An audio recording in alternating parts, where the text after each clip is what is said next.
Boa noite. Boa noite. Deus nos abençoe. Vamos fazer aqui nessa noite algumas considerações sobre a chamada lei de igualdade. Igualdade, como todos sabemos, é um princípio muito prezado, muito valorizado entre nós e indubitavelmente muito importante. Tão importante que dentro da doutrina espírita constituiu-se numa lei. Ela é apresentada como uma lei divina dentro do quadro das leis morais que Allan Kardec nos apresenta na terceira parte do Livro dos Espíritos, capítulo 9. Mas para fazermos uma apreciação sobre isso, é imprescindível que a gente se utilize de dois conceitos diferentes, mas que se complementam. Primeiro, o conceito de homem, e segundo, o conceito de alma ou espírito. Isso é tão importante, e Kardec considerou isso tão importante, que ele vai frisar isso em diversas partes das suas obras.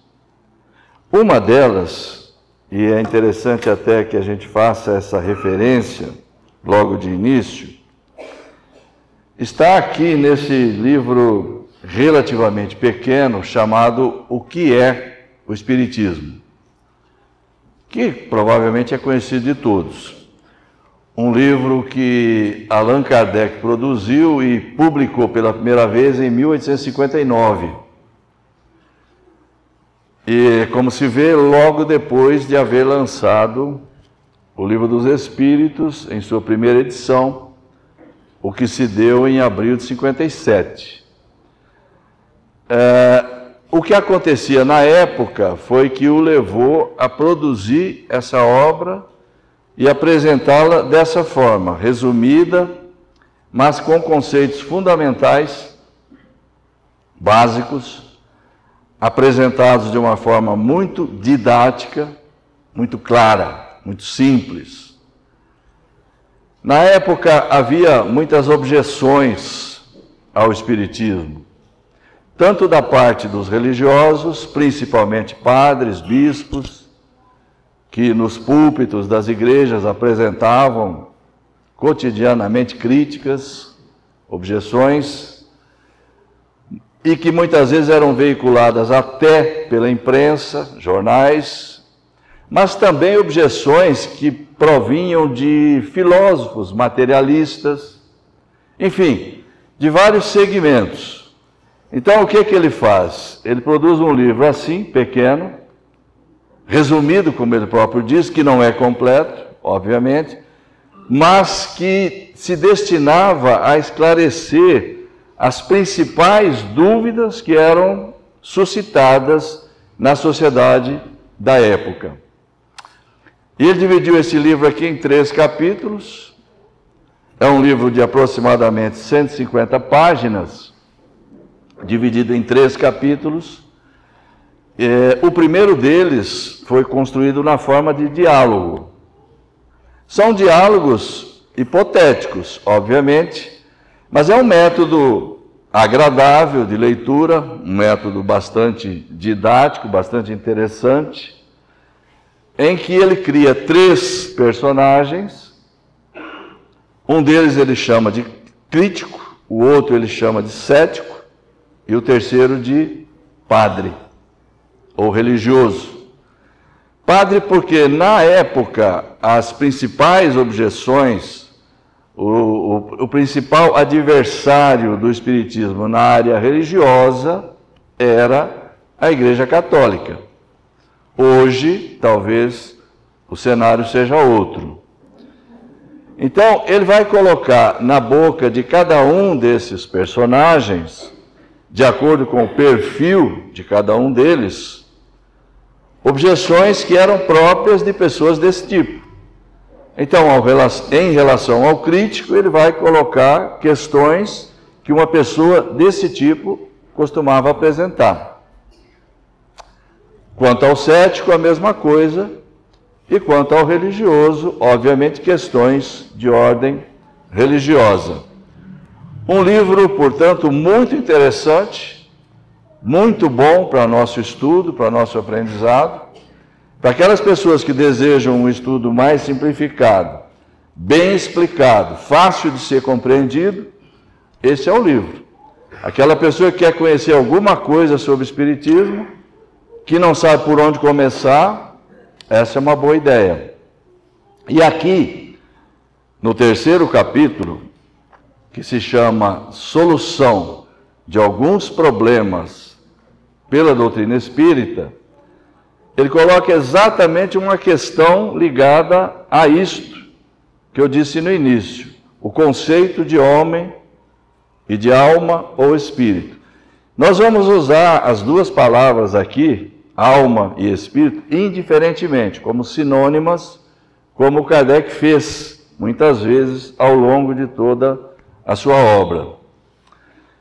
Então aqui ele vai perguntar em dado momento assim: o homem nasce bom ou mal?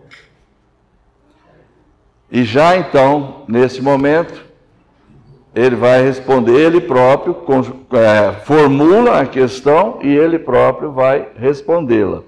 O terceiro capítulo já foi construído na forma de perguntas e respostas, que é também muito interessante, muito agradável. Ele se utilizava muito desse método, como nós sabemos. O homem nasce bom ou mal? E aí ele vai dizer, para responder a isso, é preciso fazermos uma distinção entre homem e alma, ou espírito. Os espíritos, ou as almas, não são criados bons nem maus, são criados simples. E ele vai dizer, alguns momentos antes aqui, quando ele está falando sobre a alma, que as almas são criadas simples e ignorantes. O conceito de simples é um conceito de ordem moral, que significa nem bom nem mal. Não tem nenhum conhecimento do bem e do mal. Isso significa o simples da resposta. Simples e ignorante. Ignorante é óbvio que é um conceito de ordem intelectual relativo a conhecimento. Nenhum, zero. Então todos os espíritos, todas as almas partem de um ponto igual, simples e ignorante. Não há desigualdade na criação divina. O conceito de ignorante é de ordem intelectual, zero de conhecimento, como foi dito. Então nós vamos ter que, ao longo do tempo, a partir do momento da criação,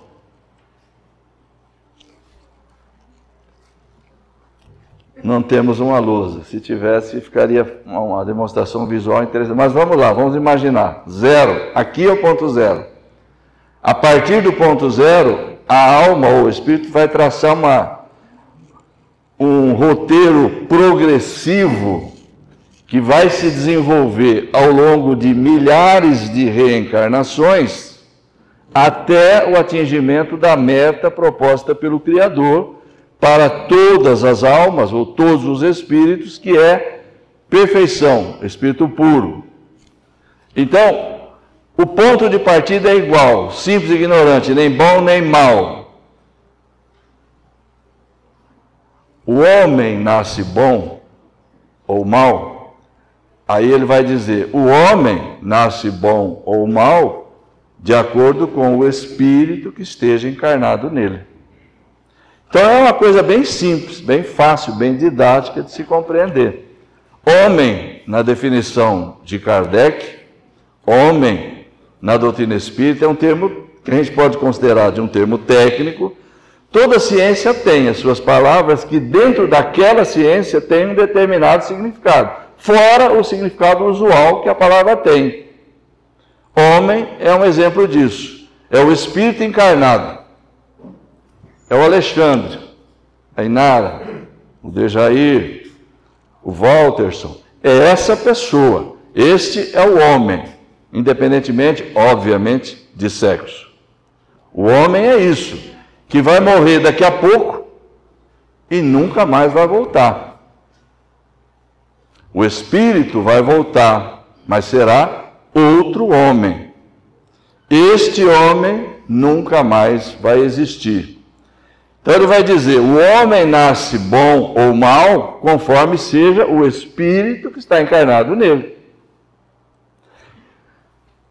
Já em O Livro dos Espíritos, só para reforço desse conceito, a gente tem a pergunta 361, onde ele perguntou assim, de onde vem para o homem as qualidades morais, boas ou más? São as do Espírito que está encarnado nele. É uma coisa simples, tão simples assim. De forma que, ao abordar essa questão aqui, em O Livro dos Espíritos, no capítulo 9, um capítulo que ele denominou Lei de Igualdade, ele vai começar essa abordagem exatamente pelo conceito de homem. E é assim que ele inicia esse estudo, que é curto. É um capítulo de 3 ou 4 páginas, muito bem apresentado, onde, conforme todos nós sabemos, ele vai abordar as questões das desigualdades todas que a sociedade humana apresenta, sob os mais diferentes aspectos. Riqueza, igualdade de direitos, homem e mulher, desigualdades sociais, tudo isso vai ser analisado ali. Mas vamos começar por onde sempre se deve, pelo começo. Ele vai começar pela questão 803, um subtítulo chamado Igualdade Natural. Igualdade natural. Isso diz respeito diretamente ao aspecto físico, ao aspecto corporal do ser humano, como a gente vai ver. Só tem essa pergunta. Uma só. Diante de Deus, todos os homens são iguais? Vejam que a palavra usada é homem. Então ele está falando da pessoa. Por enquanto é isso. Todos os homens são iguais diante de Deus? E ainda que nós não nos recordássemos da resposta, nunca a tivéssemos lido, é óbvio que a nossa razão nos diria que essa resposta só pode ser sim. Só que é sim, vírgula. O que claramente indica que isso comporta algumas considerações. Todos os homens são iguais diante de Deus? Sim. Sim como? Então os Espíritos dirão, na sua resposta, duas coisas apenas. Todos tendem para o mesmo fim, e Deus fez as suas leis para todos. Só isso. Todos tendem para o mesmo fim. Se nós estamos falando do homem corporal, se está em foco a questão física, da vida biológica, esse fim é igual para todos, obviamente. E ninguém desconhece isso. Ninguém vai escapar. São João Batista, Jardim da Paz, Ressurreição. Se for lá em São Paulo, vai ter vários, e assim por diante. Esse é o fim. É igual para todos, não há uma pessoa diferente sobre esse aspecto. Deus fez as suas leis para todos. Então, o Kardec vai acrescentar um comentário para analisar isso.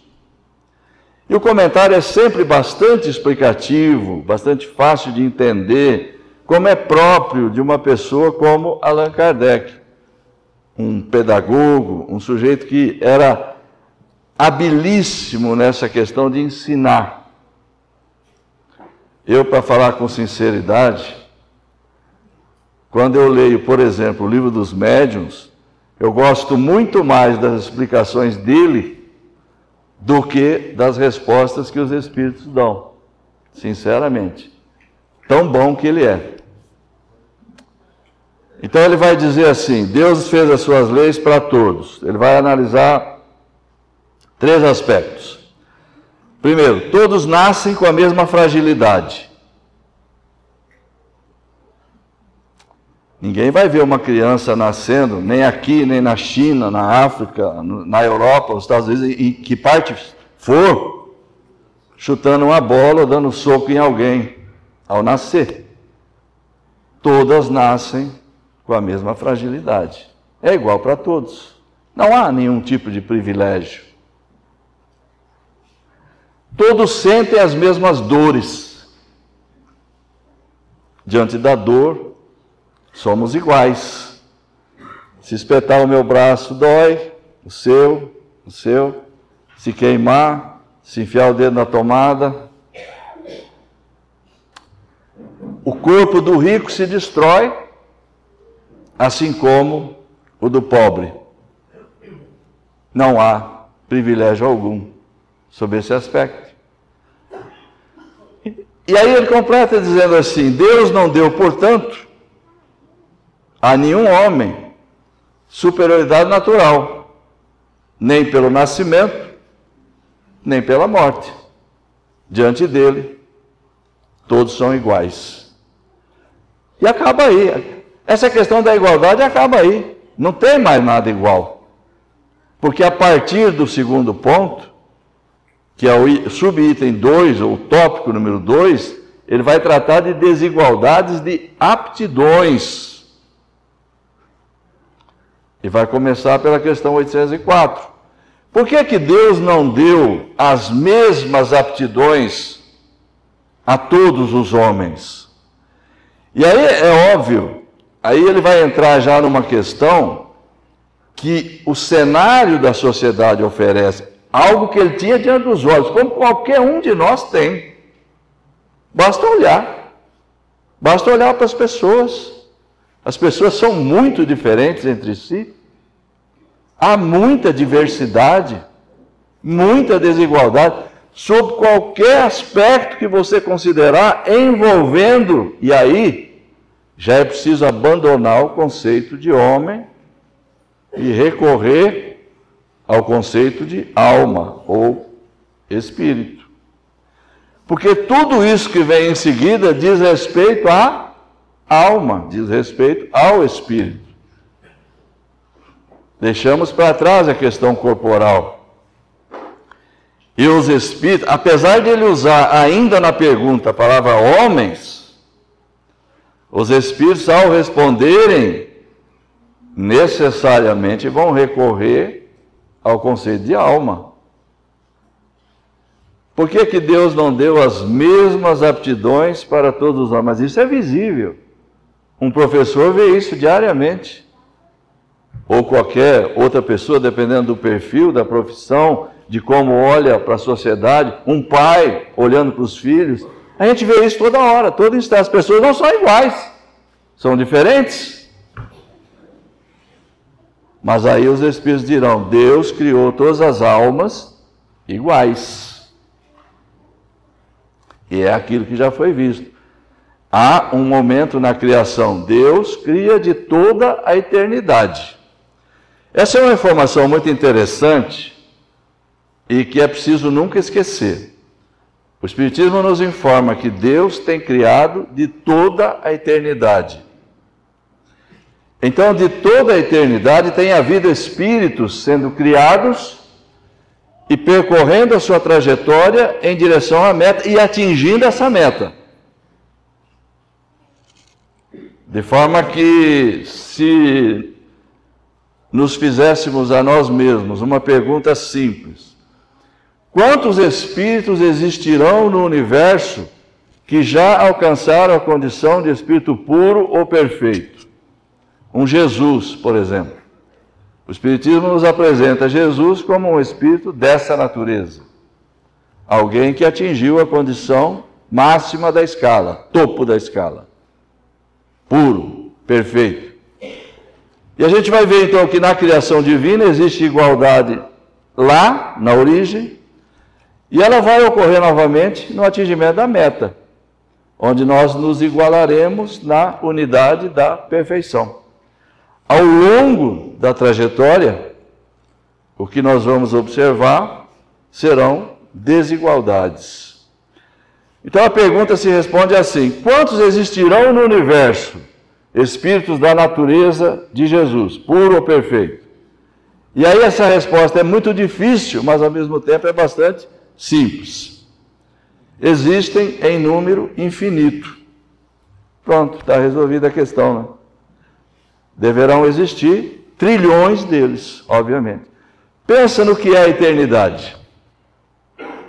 Um conceito relativamente complicado para a nossa inteligência, mas ao mesmo tempo simples.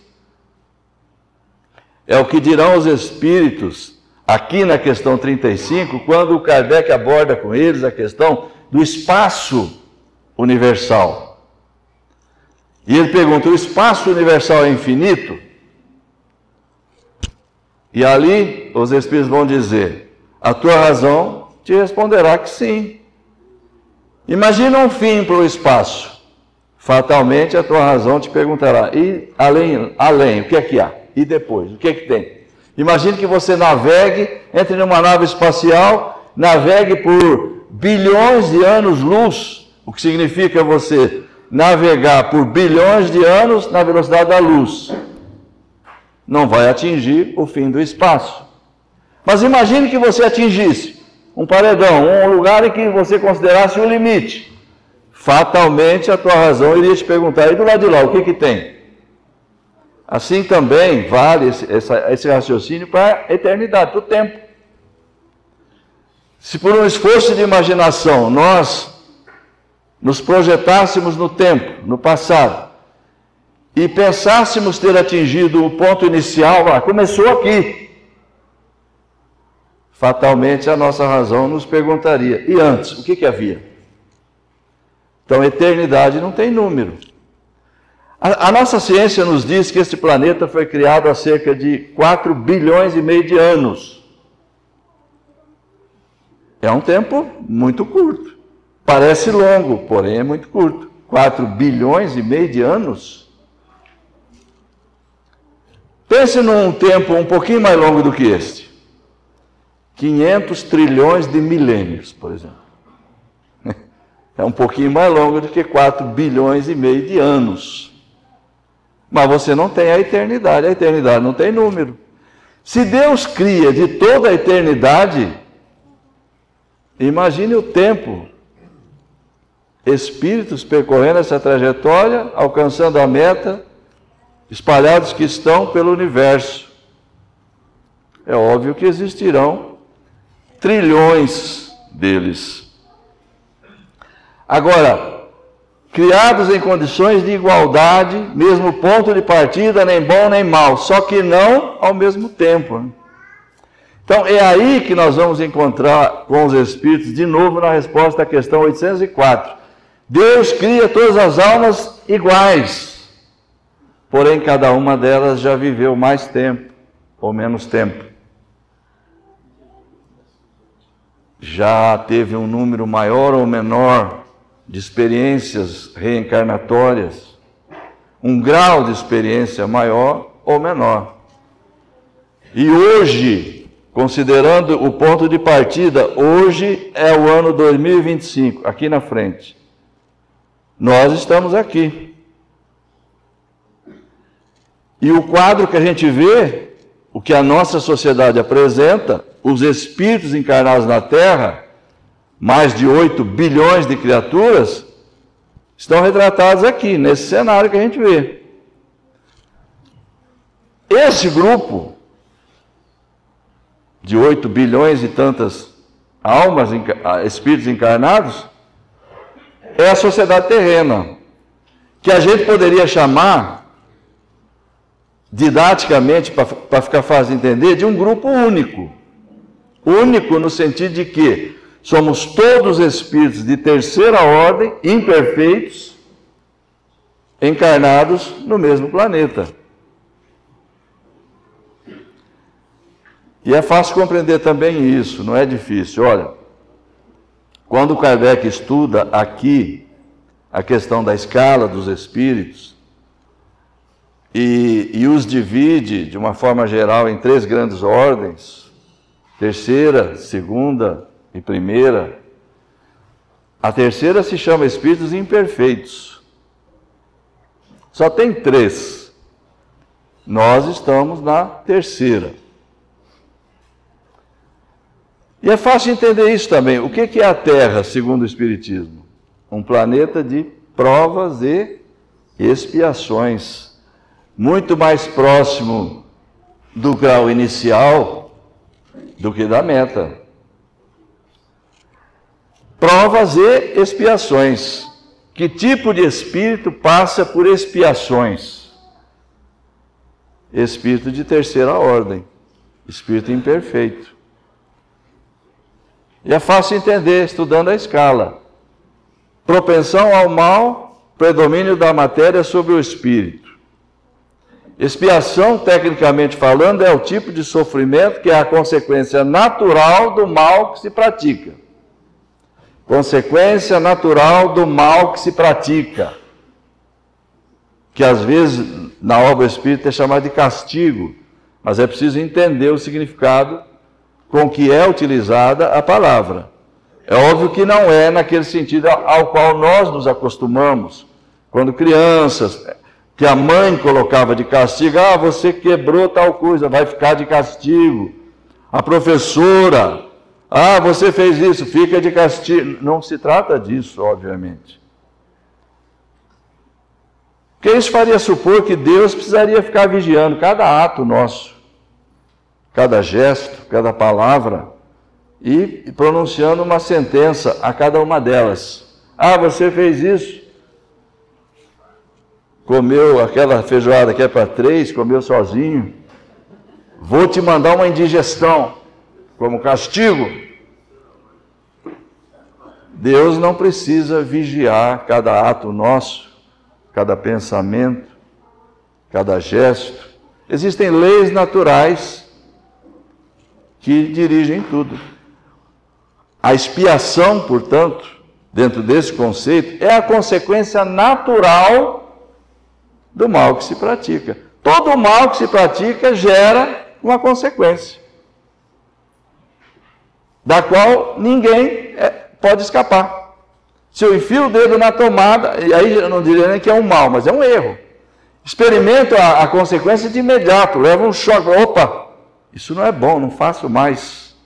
Então a finalidade da expiação é corrigir o espírito, fazê-lo sentir em si mesmo aquilo que ele fez ao outro, para que ele perceba que aquilo não é bom e pare de fazer. A expiação tem esse caráter educativo, mas é resultante do quê? Do mal que se pratica. Então, se houver algum espírito de segunda ordem encarnado aqui, vai ser exceção, porque eles não praticam o mal. Eles sequer pensam no mal. A característica do espírito de segunda ordem é assim: desejo do bem e predomínio do espírito sobre a matéria. Então veja só, desejo do bem também é uma expressão técnica. Desejo simboliza o mundo dos sentimentos de cada um. Vontade é o desejo que se transforma em ato. Desejo é o mundo dos sentimentos, é aquilo que emerge no impulso natural como resultado daquilo que a gente é. Desejo está lá dentro. Eles só têm o desejo do bem. Nem sequer pensam no mal. Portanto, não o praticam. Então, via de regra, não estarão aqui. Pode estar? Pode. Por exceção. Porque pediu determinada prova, que ainda não é perfeito. Determinada prova que acelere o seu crescimento num setor ou no outro, algo que ele acha que ainda precisa para aprender. Beleza, pode ser.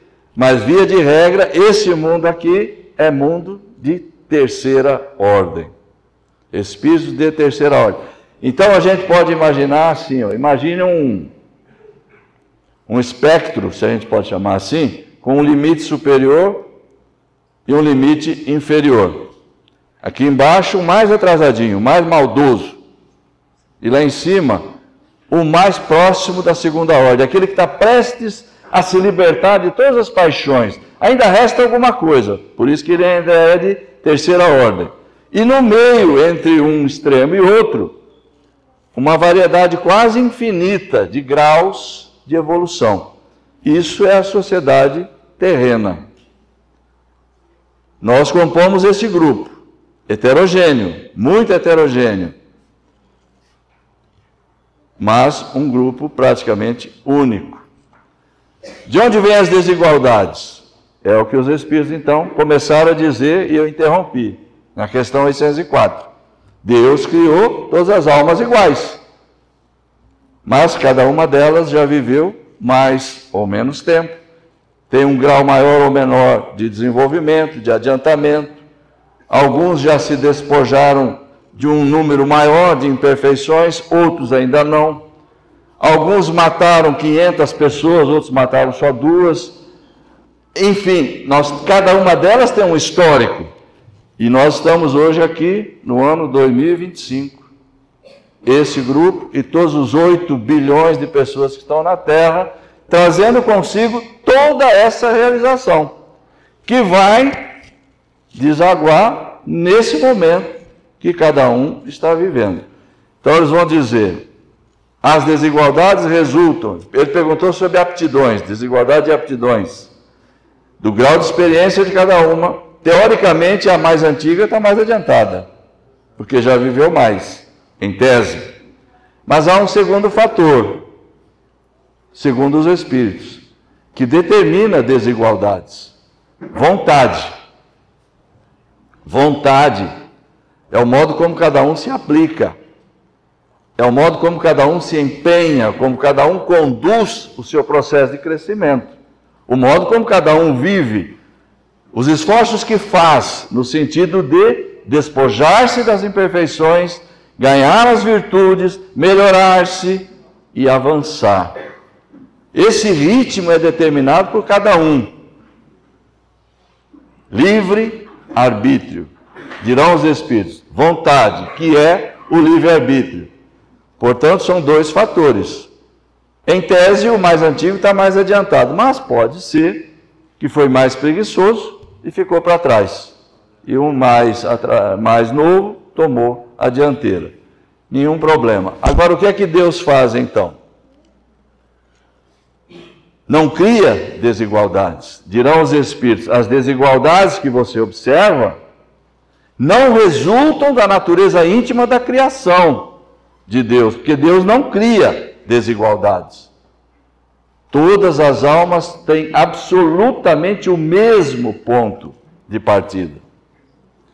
As desigualdades que se observam decorrem, portanto, desses 2 fatores. Então, Deus não cria desigualdades, mas permite que os desiguais convivam. Forma uma sociedade num planeta como este, totalmente heterogênea, que se completa. O que um não faz, o outro faz. Onde o mais adiantado deve auxiliar o progresso do mais atrasado. Onde cada pessoa, ao olhar para a dor do outro, isso tem a tendência de fazer brotar em cada um o sentimento de compaixão, de piedade, de caridade que deve unir a todas as pessoas. O objetivo divino, portanto, ao compor uma sociedade tão heterogênea, é que essas almas se completam. E além de se completarem, têm a oportunidade de exercitar solidariedade, desenvolver o sentimento de piedade, de amor, de caridade. Ao ver a dor do outro, o outro ao ver a minha, isso tende a despertar e desenvolver esse sentimento. A perspectiva espírita com relação às almas, portanto, conforme facilmente cada um é capaz de observar, é inteiramente diferente daquela que é apresentada pela religião tradicional. Qual que é a perspectiva para a alma da religião tradicional. Veja só, as almas são criadas no nascimento de cada criança. Então, imaginemos agora, aqui em Rio Preto, nas diversas maternidades que a gente tem aí, algumas crianças estão nascendo, nesse momento. Ou nasceram hoje, ou nasceram ontem, ou anteontem. Aqui, nas outras cidades, em todos os lugares, na África, nos Estados Unidos, na Europa, no Japão, milhares de crianças nasceram, estão nascendo, nasceram hoje, nasceram ontem, nasceram anteontem. Milhares. De acordo com a religião, essas almas foram criadas agora. Então elas não têm passado. E diante dessa perspectiva, você se vê inevitavelmente diante da impossibilidade de justificar as diferenças todas que são observadas. Aquela pessoa que sofre, que se vê diante de uma situação de dor, por uma razão ou por outra, o que é muito comum num mundo como este, que é de provas e expiações. Esse é o cenário. Nós estamos acostumados com isso. É o que nós mais observamos, é o que a gente mais vê. Essa pessoa que não tem essa noção, que olha para isso, que se vê afligida por uma dor lancinante e se pergunta, por que eu? Por que o meu filho tem esse problema, do meu vizinho não tem? Por que eu passo por tal situação? Dentre essas milhares de crianças que estão nascendo agora, nasceram ontem, anteontem, muitas delas nasceram cegas, aleijadas, surdas, mudas, deficiência mental, nasceram na miséria, outras nasceram na riqueza, algumas têm capacitação ampla, apresentarão um talento fantástico para aprender matemática, as outras não, outra vai aprender com facilidade, outra coisa, música, a outra não. E essa pessoa, ignorante de tudo isso que nós estamos falando aqui, se perguntará, ela vai se ver diante de um dilema. Por que isso? Por que é assim? Por que eu sofro dessa forma? Por que as coisas se passam assim comigo e não com o outro? Mas a resposta que a religião tem é essa. É mistério de Deus. Deus quis assim. É a vontade de Deus. E convenhamos, muitas pessoas se satisfazem com isso. E nenhum problema. Está tudo certo. Se são felizes assim, nenhum problema. Allan Kardec nos ensinou o tempo todo que o Espiritismo não veio para essas pessoas. Ele diz assim, o Espiritismo não veio para aquele que está satisfeito com a sua crença, ou até mesmo com a sua falta de crença. O Espiritismo veio para aquele que queria algo mais, que queria respostas mais racionais do que aquelas que a religião era capaz de dar. Então essas que se conformam, que aceitam, é a vontade de Deus, é mistério de Deus, é assim porque Deus quis assim, deixemos-las em paz. Assim recomendava Kardec. Nós não estamos aqui para converter ninguém. Não é o nosso papel. Os centros espíritas estão com as portas abertas. Em todos os lugares, em todas as cidades, no Brasil todo, em todas as partes, até no mundo todo. Procura quem quer. Procura aquele que anseia por algo mais, que não está satisfeito com aquilo que estão dando a ele. Se está satisfeito, nenhum problema. Então eu estava dizendo, esse cenário todo proporciona uma compreensão ampla. Quando a gente lê, por exemplo, no Evangelho segundo o Espiritismo, o conhecidíssimo capítulo 5, Bem-aventurados os aflitos, onde a gente vai encontrar todos aqueles comentários explicativos sobre as naturezas das aflições, as causas, etc, etc. E ali a gente encontra aquela informação tão conhecida nossa: causas atuais das aflições, causas anteriores das aflições. Esse é um tema muito conhecido, muito estudado, que é do conhecimento provavelmente de todos. Causas atuais das aflições, é claro, isso é uma coisa óbvia. Nós tínhamos livre-arbítrio ontem ao perpetrar, vamos lá. Todos os atos que nós realizamos, tínhamos livre-arbítrio para fazê-los. E continuamos tendo ainda. Então, se nós formos honestos para com nós mesmos, é óbvio que quando determinada dor se apresentar, quando determinada aflição se apresentar, nós vamos analisar friamente. Isso se deve a algo que eu fiz ontem. A indigestão da feijoada, por exemplo. Se não tivesse comido, não teria acontecido. Então, muitas situações, muitos atos nossos que são resultantes do nosso livre-arbítrio, resultam em consequências imediatas ou a médio prazo para nós próprios ou para os nossos semelhantes. As nossas atitudes interferem com nós mesmos e com nossos semelhantes. Mas isso são atitudes de agora. Essas são fáceis de identificar. Essas a gente sabe. Aí o Kardec explica lá, se você se defrontar com uma dor, com um problema, com uma dificuldade, com uma aflição, que examinando honestamente todos os seus atos atuais, anteriores, você não encontra nada que justifique aquilo, então você tem uma série enorme de reencarnações, milhares delas, que fizeram com que você desaguasse na situação atual.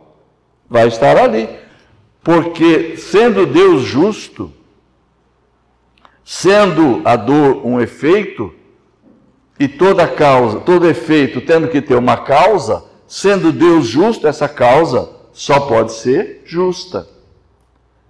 Então a nossa fé nos dirá, a explicação espírita muito mais, que é embasada na lógica e na razão, que aquilo que não tem explicação atual, essa explicação estará, obviamente, em experiências anteriores.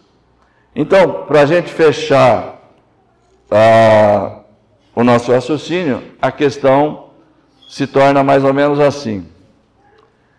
Existe no livro O Céu e o Inferno, de Allan Kardec, uma obra que ele publicou em 1865,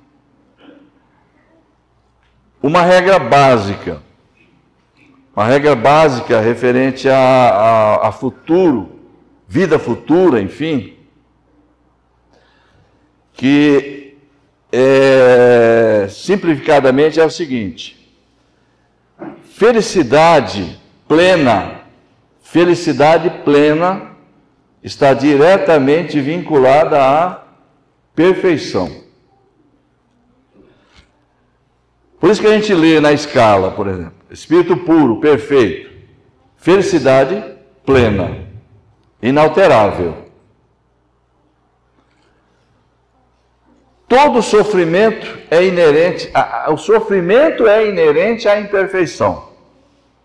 Então a tabela é assim: imperfeição, sofrimento, infelicidade. Mais imperfeições, mais sofrimento. Menos imperfeições, menos sofrimento. E a informação básica, fundamental: a imperfeição é a causa do sofrimento. O sofrimento é diretamente ligado à imperfeição. Só que ela pode ser combatida por efeito da nossa vontade. Nós somos capazes de derrotá-las, de eliminá-las, as imperfeições. E aí a equação tem que fechar assim: se ela é a causa do sofrimento, se eu já estou informado disso,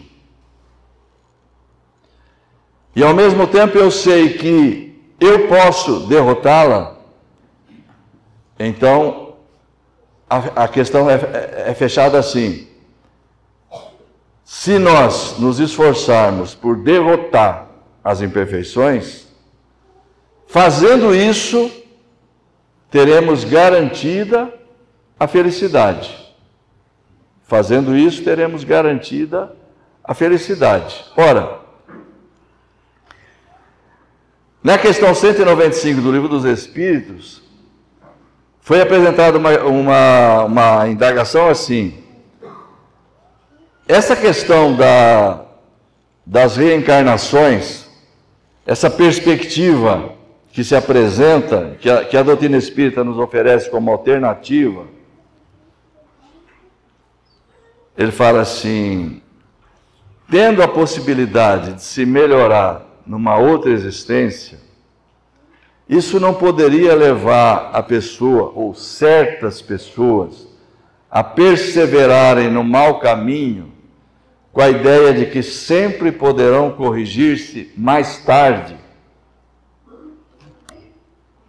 Então, pensemos bem, porque esse é um dos argumentos mais fortes que são utilizados pelos adversários da doutrina espírita.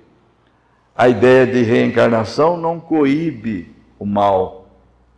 É muito folgada, é muito boazinha, é muito tranquilo. O que eu não faço agora eu deixo para depois. Eu sempre vou ter o tempo todo para me corrigir, para me melhorar.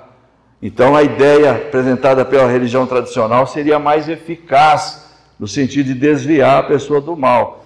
Vida única, fim da vida, inferno eterno, pena eterna. E isso tenderia a afastar mais a pessoa do mal e a encaminhá-la para o bom caminho. O Kardec apresentou essa questão. E os Espíritos disseram: seria, se as pessoas acreditassem nisso. O que acontece, eles falam assim: veja se aqueles que pregam isso, eles mesmos acreditam nisso. Veja se eles mesmos se comportam como se crescem nisso. As coisas só produzem resultado se forem racionais e se as pessoas acreditarem nelas. A ideia de céu e de inferno está superada. Ninguém mais acredita nisso. Então essas idas e vindas, os Espíritos dirão ao Kardec: isso aí, um espírito imperfeito pode pensar assim, durante a existência terrena. Mas desencarnando, alcançando a condição de espírito livre, na plenitude da sua consciência, olhando para o seu passado, vendo tudo que fez de errado, vendo o que lhe falta para atingir a felicidade plena a qual ele quer chegar, ele vai fazer uma escolha nova de provas, aquelas que irão determinar uma aceleração no seu crescimento, que o aproximem mais da meta, porque é lá que ele quer chegar. Então essas idas e vindas tendem a realizar o progresso, porque a cada nova existência o Espírito traz consigo novas propostas, novas concepções. E isso, e aí os Espíritos dirão: é por isso que você tem na Terra algumas pessoas mais adiantadas do que outras, porque umas já compreenderam isso melhor, outras ainda não. E é o que o Kardec vai concluir. Se nós já nos demos conta de que a nossa dor, as tribulações que passamos, as aflições que vivemos, são decorrência das nossas imperfeições, e se nós compreendemos que as imperfeições são as causas e que nós podemos derrotá-las, é a mesma coisa que a gente ter algo que está nos incomodando aqui agora, um espinho enfiado debaixo da unha que está provocando dor. Eu localizo isso, identifico a causa da dor. O que é que eu faço? Imediatamente eu retiro o espinho, porque a dor me incomoda. Eu já descobri o que é que causa essa dor. Então eu vou lá e tiro. À medida que nós nos compenetrarmos mais profundamente de que as imperfeições geram o sofrimento, nós vamos então, a partir dessa compreensão, e sabedores que somos, de que somos capazes de derrotá-las, nós nos aplicaremos em derrotá-las. Porque é um conceito tido como certo. Toda pessoa quer ser feliz. A partir do momento que a gente compreende bem que ser feliz depende disso, nós nos aplicaremos a isso com todas as nossas forças. Muito obrigado, que Deus nos abençoe.